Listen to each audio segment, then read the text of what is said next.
'Tis the season to shine with H&M. Discover the holiday collection and find fashionable pieces for your wardrobe or for under the tree. Get inspired and dazzle with this year's glam. From tuxedo styles, bow detailed pieces, impressive prints, and more. From unforgettable looks to unforgettable gifts. With fashion finds to home decor, find it all at H&M.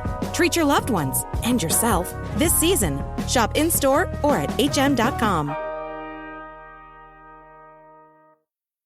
The holidays are a time to feel and create joy. And what could be more joyous than the look on her face as she unwraps a stunning new jewelry piece from Blue Nile? How about getting 50% off your purchase? Blue Nile offers premium quality, priced below traditional retail. Their online experts are available 24/7 to answer any questions and make sure you've picked the perfect gift. For a limited time, you can get 50% off at BlueNile.com. That's 50% off at BlueNile.com. My football team's got me drinking. My football team's got me drinking. Give me beer or whiskey, wine or gin, anything to shake this mood I'm in. My football team's got me drinking. Back at it again with another shade of blue. We are the Blue Testament. My name is Cody Bradley. Thad Bell and Robert Russert are here. And we're joined by Jimmy of No Other Pod fame. And, of course, a contributor to the Blue Testament. What's going on, Jimmy? What's up? How you guys doing? Doing pretty good. Happy to have you here. It's been a minute, man. As always, it's great to be here. Love getting on here whenever I can, and happy to be here today.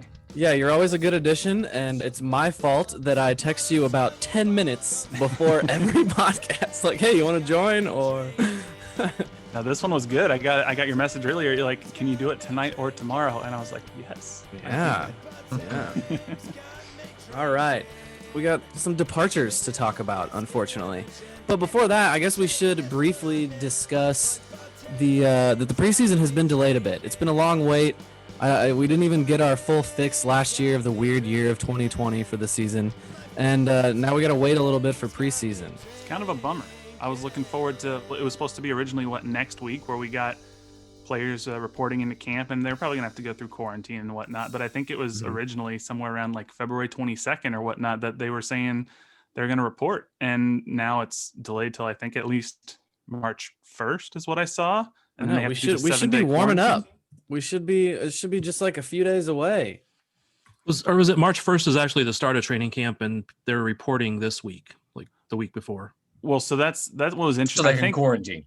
Yeah, I think what I thought MLS said was report March 1st, start training March 8th. But it did say if players quarantine voluntarily up to a week before, they can start doing either the health checks or passing the test, and then start doing individual or maybe even small group training ahead of time, which and that voluntary there is major quote unquote for Peter Vermes. He's doing air quotes real hard around that voluntary part.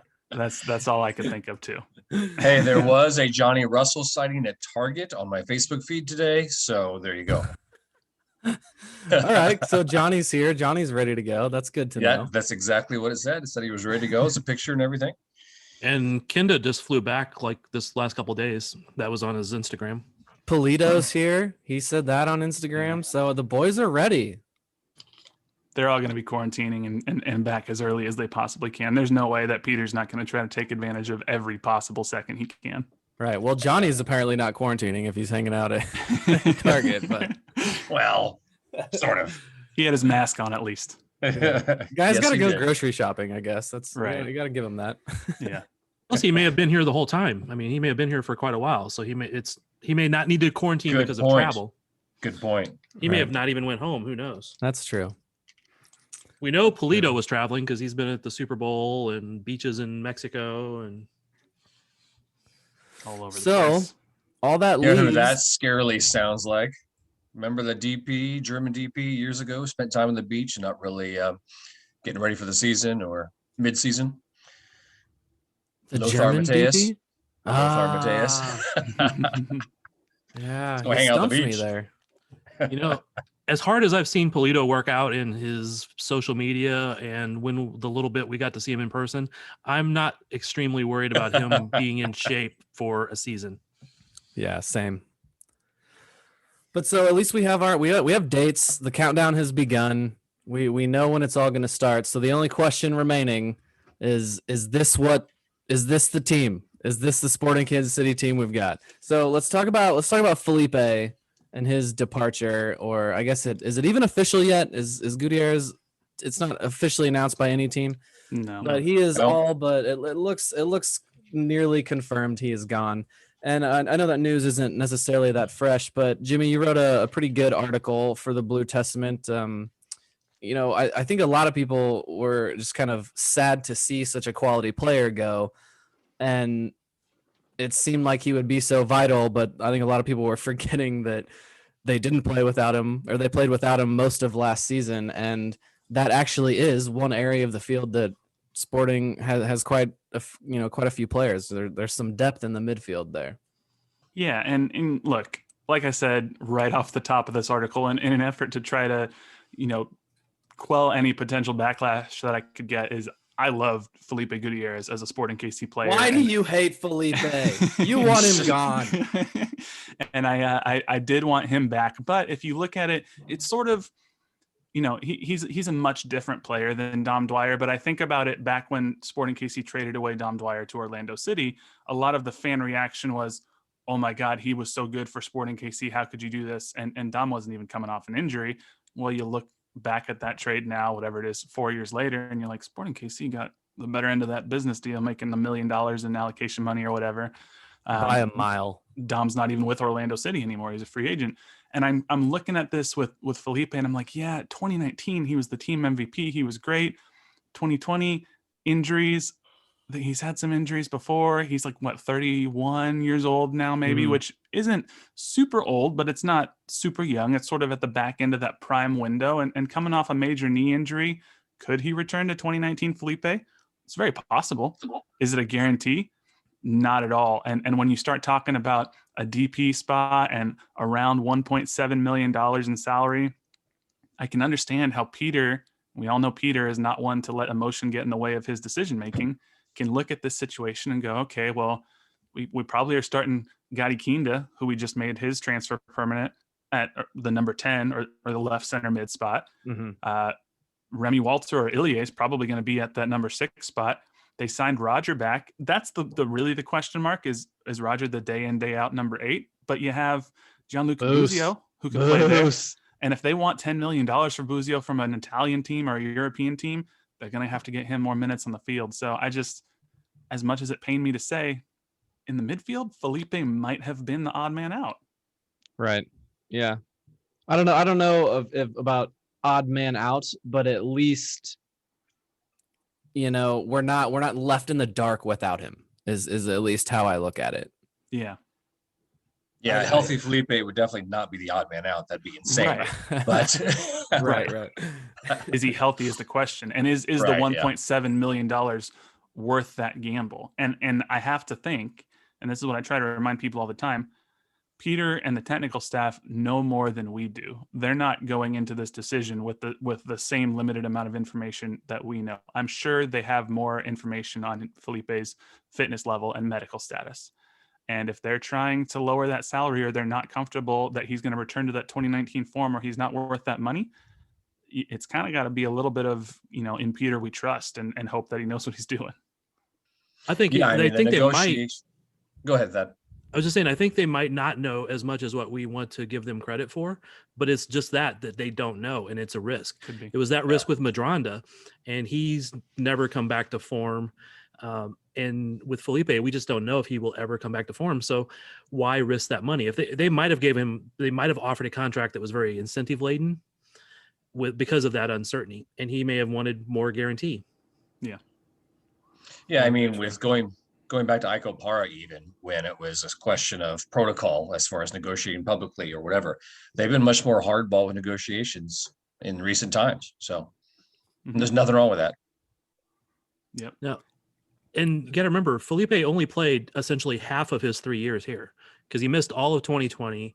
He missed half of 2018. Yeah. He played all of 2019, and he started 31 of the 32 games in 2019. And you got to remember, 2019 was the worst season for Sporting in a long time. So maybe he's not as good as what we all thought he was. I mean, I know it's not just, I'm not placing blame on one player in any way, shape, or form, but he wasn't helping enough that the team was better. So I'll take all the criticism in the comments from that one. Not Thad. Who Yeah, hates you will. Felipe. I'll let it pass here, Thad, but okay. All right, so we've got some midfield depth, but where my worry comes in, and I think a lot of worry comes in for Sporting KC fans, is the thin front line up top. We've seen goodbyes from Erik Hurtado and Oh, I thought you were talking about my hair for a minute, Cody. Thin is putting that generously for you. Whoa. So yeah, we had Hurtado said his goodbye, and the Gerso is no more as well. I thoroughly enjoyed his goodbye. It was very heartfelt. He snuck in with a simple emoji that his wife is pregnant. I thought that was funny. That was my favorite part. There's one little. It's like it was an emoji, and that was the entire part of that. But you know, he was very, very loving to KC. He said KC's is his home, and you know, I as a lifelong Kansas Citian, there's like nothing nicer you can say to a Kansas Citian than something nice about KC. So I appreciated that very much. But you know, I've been pretty vocal about my frustration with Gerso over the years, and I wouldn't have ever thought I would be, you know, too upset or too worried about his departure. But man, there is not a lot left on the front line right now. You sure you're not just upset about not ever getting to say Gerso again? Yeah, I did. Is that it? that actually, let's do that, because when I think of him, let's do that game really quick. When I think of Gerso, like from here on out, that will be what I think of. The good nickname being his best addition to the team. He had that one game. Was it against Seattle? He whipped out a hat trick one time, and it was like, oh my God, this is what he should be. This is what he's capable of. Yeah. And that carried my faith in him for long enough. But my God, one of the most frustrating players I've ever seen in my soccer fandom.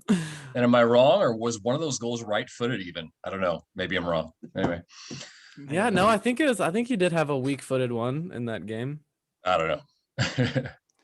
He just, you know, he's one of those players where like you'd see flashes, and he was so good on the ball until it came to that final pass or the final shot or whatnot. The last touch. He was so creative, and he'd spin around and occasionally nutmeg people, and you're like, okay. And then he'd sky it into the cauldron or something. And you're like, Gerso, like you were so close. And when he was at his best for me over the last couple of years is when he'd come off the bench in like the 65th, 70th minute, when everybody was tired, and he could just use his blazing speed, and he didn't have to whip in crosses from outside the final third, right. But he could use his speed and just free up space for people, and then, you know, duck in a little delayed pass to a trailing midfielder, and that's when he was good. But again, as a super sub, and I think that's where the issue lied. He's the money for Peter Vermes was not worth it for $600,000 for a super sub is a lot of money. I think a lot of people are also just looking and saying, "Oh, that means Shaoli."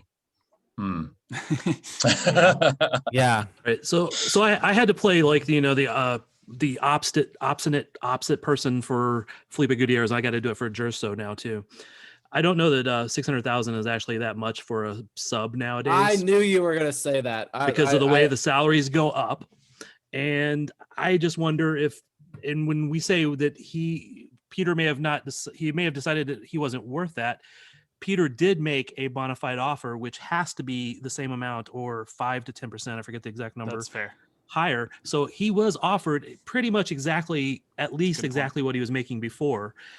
So him deciding to not accept that may be that he wants to be more likely to start, or maybe he was offered more by another team, which the K League is not that rich, but if they're bringing him in as their star, because they weren't really a great team last year, if I remember right. Yeah. The team that he went to. So and they may even be one that actually they were promoted from the second division in Korea. So they're looking to up their game and bring in better players. They brought in another forward and then Gerso. So it may be that they're actually laying out some cash for him. Who knows? Well, I mean, another thing I think some people are forgetting is he may have done that because we got the Beasler money too. His salary is no longer there. You've got, I'm sure Roger's getting paid less. So there's some salary movement, certainly, that money that can be shown around. So maybe that's part of the reason that Gerso was given that offer. And we don't know still what the salaries will be on the new players, Remy Walter or right. I'm going to call him Nim because there's no way I'm pronouncing his last two names. Every time I read it, I'm like, I say it a different way. And I look for the pronunciation guide that they normally put out on the website with the press release, and they didn't have the phonetic spelling in there. And I'm like, yeah, the one guy that we for sure needed the help on the pronunciation, it wasn't on there. I noticed that too. I always look right for that. Hell, I need it for your name, Cody. Yeah. The thing that I think is worth pointing out with Gerso, though, if I understand MLS roster rules correctly, which it's very likely I don't, but which no one does. This is not totally dissimilar from the situation that happened with Kyrie, where he left to go test his talents overseas, but Sporting KC retained his MLS rights because we didn't get a transfer fee for him, and we made that bona fide offer. So he, Gerso said in his Instagram post, as Cody mentioned, Kansas City is his home, Sporting KC is his club. He met his wife here. Her family's from here. If things don't work out in Korea, there's nothing saying that Gerso can't come back to Sporting KC in the same way Kyrie did. Oh yeah, I definitely got that impression as well. He left it out there a little bit for sure. I mean, I think I think it would be awesome to go live in South Korea for a year. Seems like a really cool country. Yeah, it is. I've lived there for almost a year. Yeah, very nice. In 2-month chunks, but it was still. I would actually messaged him and told him some stuff he should go try to eat. So. I'm also obsessed with North Korea. I don't know if you guys know this about me. I'm obsessed with that weird country. And like I've read so many like books. I'll read anything that comes out about it. So I'd be sneaking around. I'd be looking for a way to get in there and bring back one of their little homeless children they have in that country. So do we have a question for the CIA agent that's now tapping our Zoom call? No, right? I know. Or we're gonna get hacked by North Korean Bitcoin hackers. So. Do you have a North Korean flag on the wall back there somewhere? That's why his light's off, so you can't see it hanging on the wall. Yeah, I know. Yeah, so maybe I shouldn't go to South Korea. I should probably just stay away from that. I'd get in trouble. Hey, that's a childhood memory for me. I went in my brother's room and he had a Soviet Union flag up, and I was like, "What?" So yeah. Anyway, Robert showing his age here. And you haven't seen him since. Yeah, he disappeared, never to be seen again. So with Gerso's departure, obviously leaves a potential hole on the left wing, and not that Gerso was a consistent starter last year, but if you look at who's left, okay, Bob mentioned Shallowy. It seems like the de facto starter on the left wing right now is Kyrie, and I think Kyrie does better on the right side, and I know Johnny is there, and there was a little bit of a rotation on the right side between Kyrie and Johnny last year, and Kyrie's also sort of the de facto backup to Alan Pulido right now because Wilson Harris probably isn't going to step right into that role. So yeah, that right there is what, I think that's kind of the interesting discussion. Mike brought this up that, for what 3 years now, at least we've heard play the kids.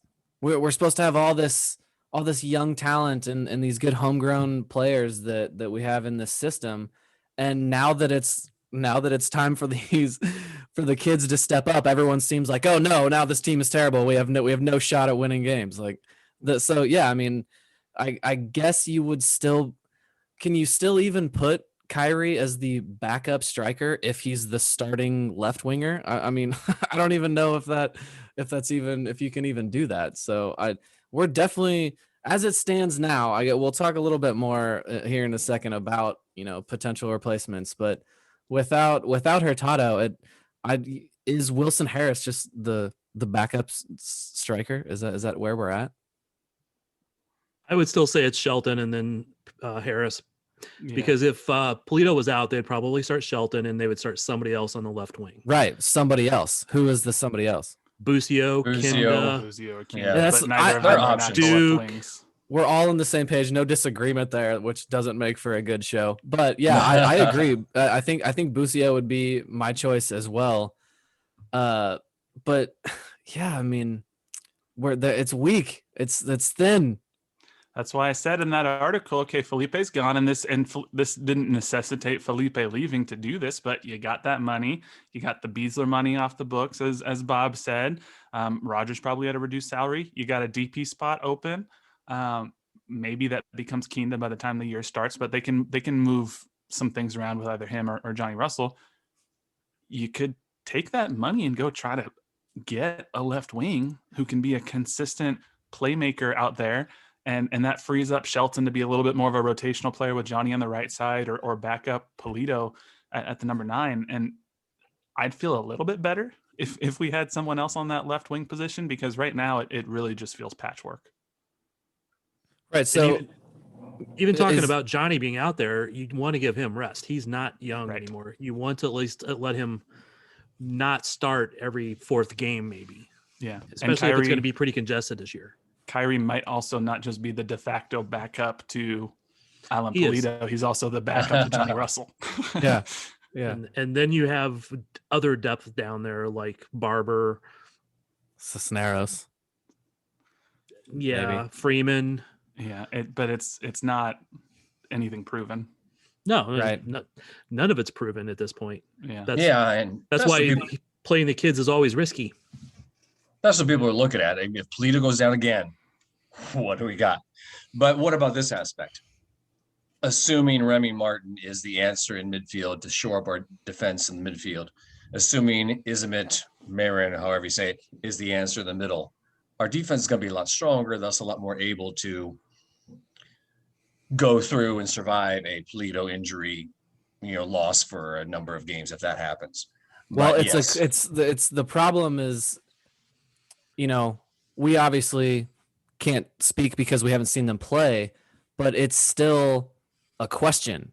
And I think going into into last season, it just felt like there were very little questions. It seemed like at every position we were confident in that someone was in there that had experience, and it's just that's the difference at the moment. So right, sure.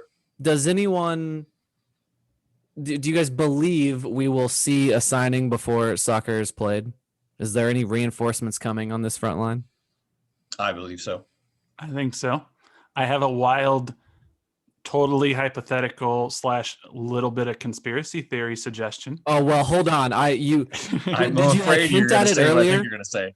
No, see, I was really happy earlier. You mentioned Dom Dwyer is a free agent, and I was like, oh God, no one go down this road. Let's Cody, just skip I right. break it to you. We talked about it on No Other Pod yesterday. Did you? I was like, the second you said it, I almost jumped in like, I will not have that kind of talk on this. Oh yeah. So yeah, I mean that he is a free agent, and another sign that Sporting KC won that trade by a mile. But how about one? I guess we could talk. Not that that's that much better, but another free agent is Kai Kamara. I mean, is that if he is a 75-minute replacement at some point every now and then? Does he still have goals left in him in MLS? Is he worth it? I don't think I'd make that move, but I'd rather have him than Dwyer. I'll tell you that. He does seem, Thad, you're right. He does seem to me just like, as much as I don't want it, or like, when he was with other teams, I wanted to be like, oh, come on, he's so old, he can't still play, he can't still score. But he's just one of those guys. Like I do believe that there would be some goals left in him if he came, especially if he came here. This seemed to be the place that he had the least problems with like attitude and all that. So, I don't know that conversation I will at least entertain. If I was handicapping it, I would say there is about 0.01 chance of Dwyer coming back. Yeah, right. And I would say about 0.1 chance of Kai coming back. Okay. I'll bump that up to maybe 1% chance. Okay. and it's not because hypothetical. It's a hypothetical, and it's we should actually post that on the site just to get some argument started. Right. So does that mean so almost everyone here seemed fairly confident that a new signing will come here before the season starts? Does that mean you're expecting an overseas player? I don't know if it's gonna. I mean, there's only so many players you can get from within the league now, or within free agency. I mean, like, okay, if you want a left wing, like Jovan Jones is available, but is he? Exactly, I was gonna say that. Is he a huge upgrade over what we have? Maybe not. Probably not. So, but think about when we got Felipe. Felipe was, if I remember correctly, later in the off season, and he was on a free. He was out of contract. And look what he went to do in 2019, even if Thad hates him and thinks he's a terrible soccer player. But it's, I just, his 2018 was good. His 2019, no. I just 12 goals and 8 assists. I have to believe, and there were rumors that SKC was in the market for a winger earlier this offseason. It just didn't work out. So I have to believe they have their feelers out. But then also knowing Peter, he's not going to rush something just to rush something. Nope. And then another point here is looking at the rules here for this MLS season.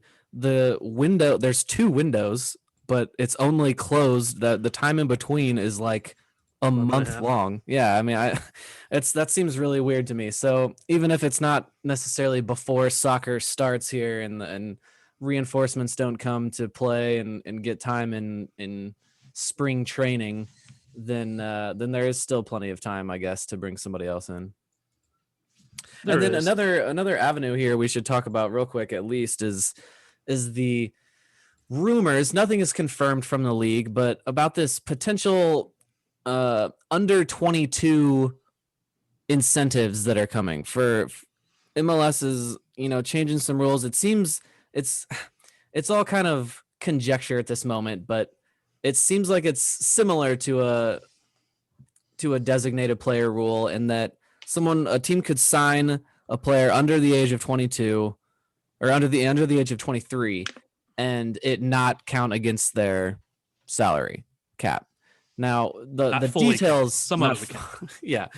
We don't really know any part of that. The details are a little fuzzy because nothing's been confirmed, but that may be a potential route. I do think that something like that would still continue to benefit not necessarily the richer clubs, but the clubs on the coasts, like all these places that these young player that, anyone from overseas is going to want to come to. It's still just going to be way easier for, even like Orlando, not that they have all the money in the world, but it's going to be easier for Orlando to convince a hotshot 21-year-old or 22-year-old to go there than to come into the Arctic tundra that is Kansas City at the moment.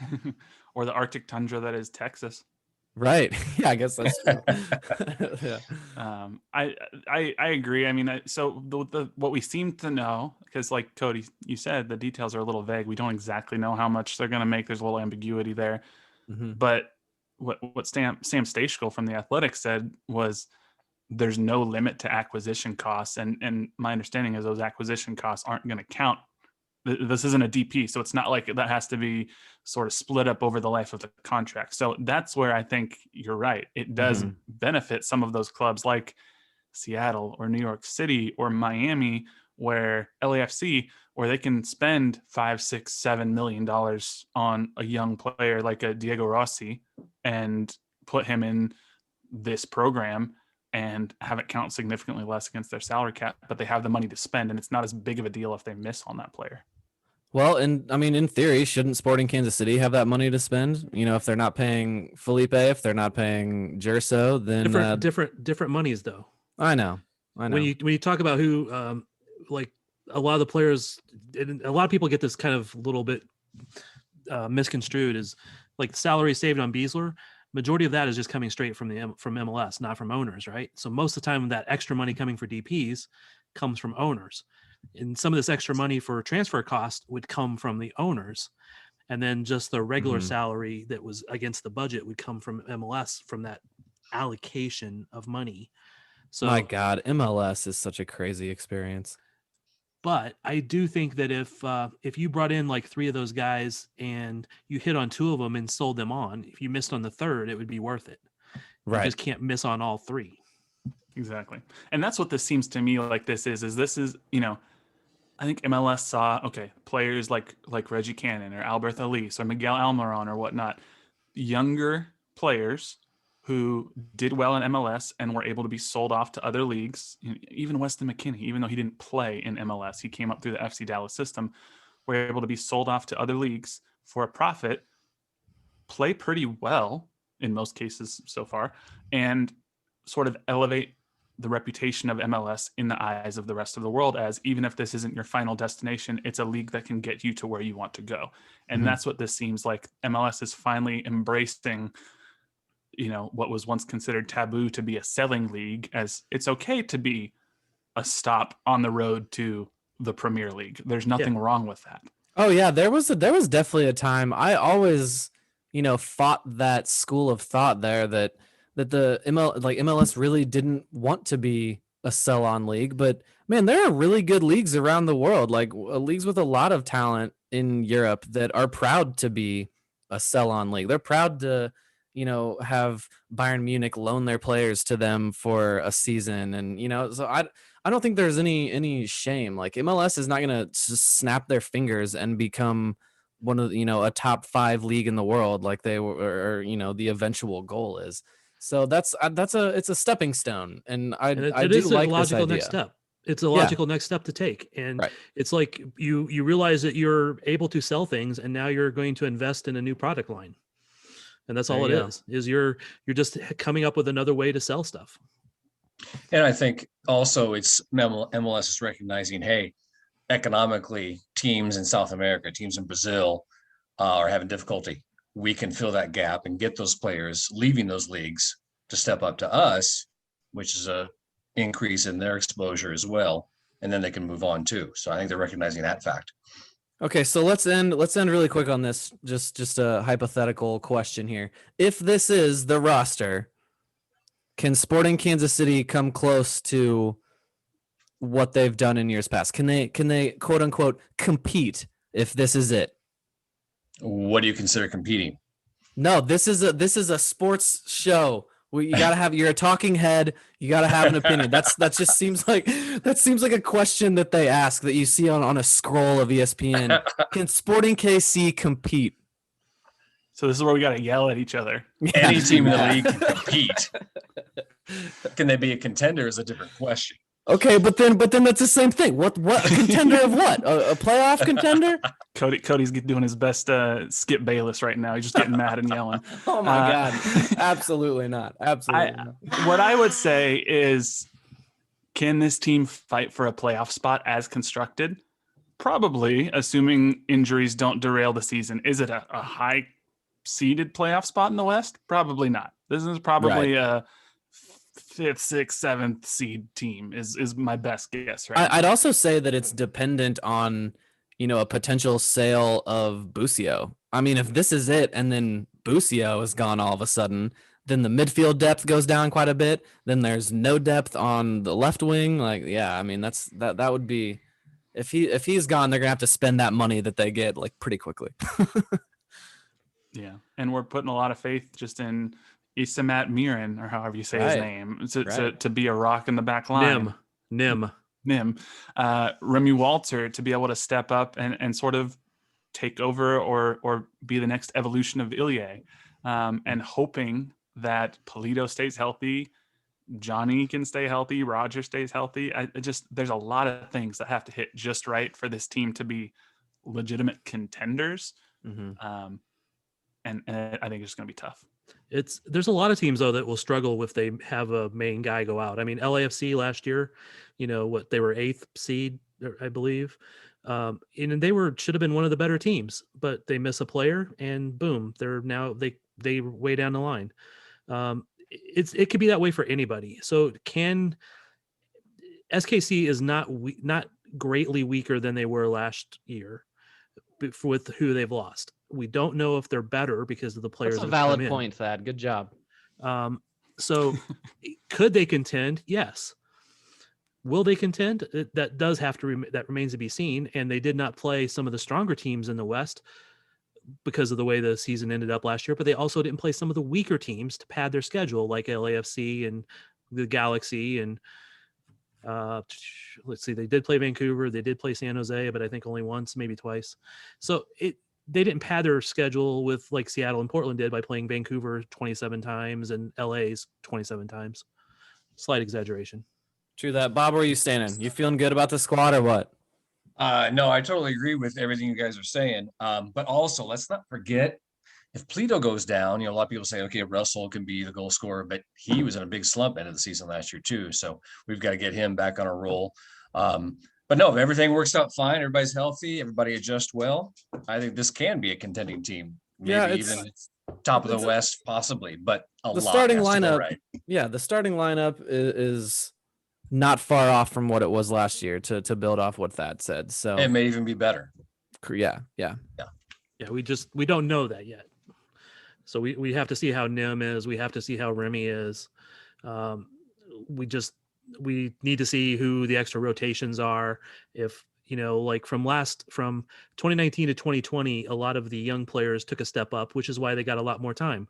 Busio, Felipe Hernandez, Duke got some time. We need to see who makes that next step up now. Is Lindsay ready to be one of the better right backs in the league? Is Busio ready to take that step and, be the guy, not just be a contributor, but be the guy and take over a team and be in charge? Yeah, see, a lot of questions. There's just so many questions. And that's why we play the games. Yeah, let me put it this way. I'm going to throw this out there. I think this team may have the most raw talent that we've ever had on the roster. It's just, like you said, that a lot of questions as whether it develops. We'll see. Yep. Okay, well, maybe by the time we do another pod, maybe the theoretical signing, the mythical new signing on the front line will come. But Jimmy, thank you very much for joining. Check out No Other Pod. I'm gonna invite myself onto No Other Pod one of these times. Anytime, man. Anytime. Yeah. Any of you, seriously. Just let me know. And if we don't have another guest, which we haven't had a guest in a little bit, by all means. Yeah, a little cross pod promotion. I'm down for that for sure.